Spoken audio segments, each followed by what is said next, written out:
Pemirsa, kantor wilayah kerja Kementerian HAM Bali tengah melakukan pemantauan terhadap kasus tewasnya mahasiswa Universitas Udayana UNUD, Timothy Anugerah Saputra, yang diduga menjadi korban perundungan.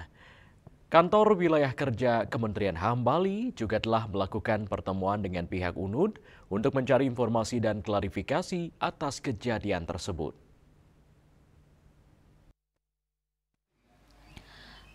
Kasus tewasnya mahasiswa Universitas Udayana Timothy Anugerah Saputra 22 tahun menjadi atensi Kementerian HAM.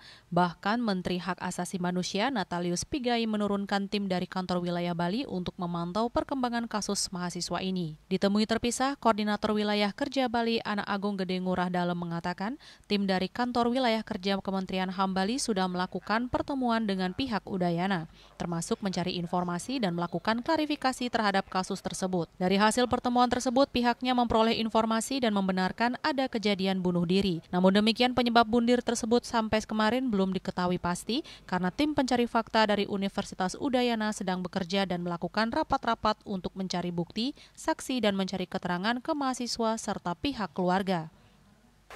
Kemarin beberapa hari yang lalu kita udah ke UKP, ke Udayana, untuk minta informasi dan klarifikasi.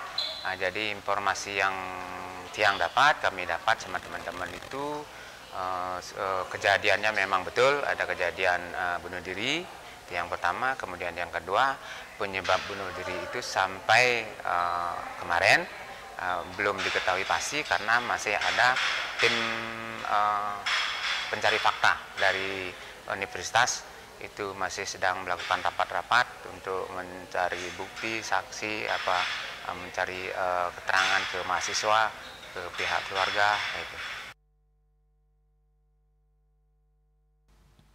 Seperti diketahui, dalam kasus ini Rektorat Universitas Udayana atau UNUD telah membentuk tim investigasi khusus untuk menelusuri kematian Timothy Anugerah Saputra 22 tahun.